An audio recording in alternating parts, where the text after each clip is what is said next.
कला सादर करताय ते सांगा. माझं नाव माझ्याशी बोला तुम्ही नॉर्मली. माझं नाव साई संतोष. मी वय शिक्षण तिसरी पास. वयाच्या 13-14 वर्षी मला एक छंद लागला.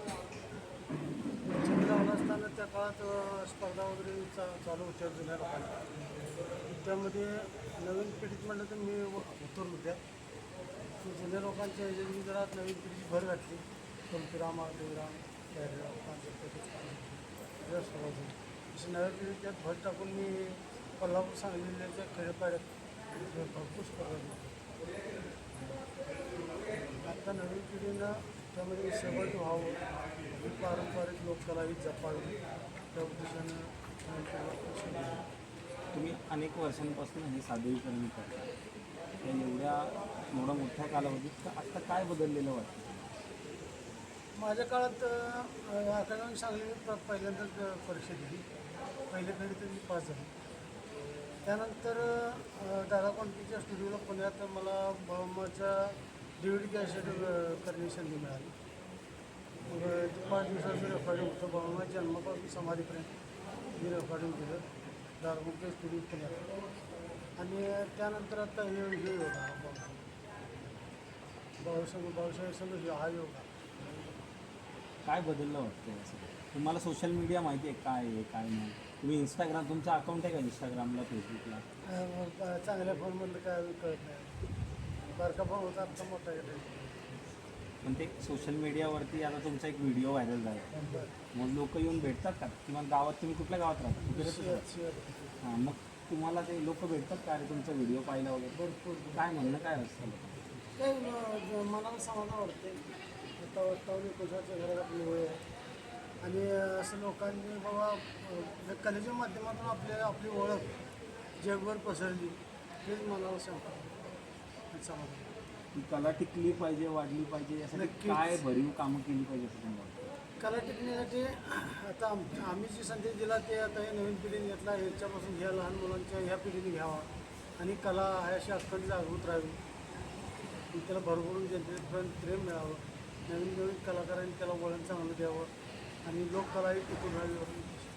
वामनदादा कर्डकांबद्दल कधी माहिती नाही? नाही, असं काही नाही. माझ्याकडे कुठं बाळून सांगितल्याप्रमाणे कधी आम्ही आषाढला जाताना आमच्या डोक्यात विचार आला बाबा हे गाणं आता सध्याला ह्याच्यावर आहे, फॉर्मवर आहे, मग आपण याला बाबा प्रसिद्धीचं आणावं. आणि आम्ही साधा सोबत प्रयोग त्यावर केला आणि तो बाळूंबाच्या खूप आशीर्वादाने सिद्धी झाली.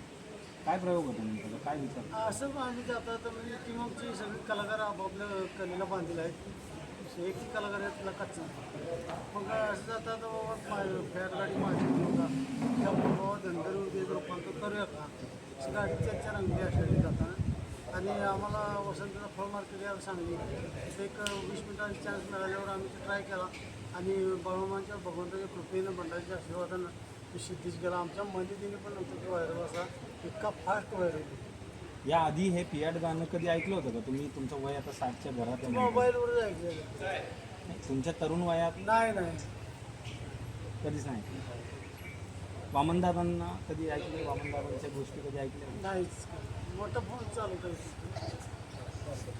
आता या क्षेत्रात, हे क्षेत्र आहे तुमच्या घरात, आवडीचा विषय आहेच, पण आता या क्षेत्र वाढलं पाहिजे यासाठी काय करायला पाहिजे?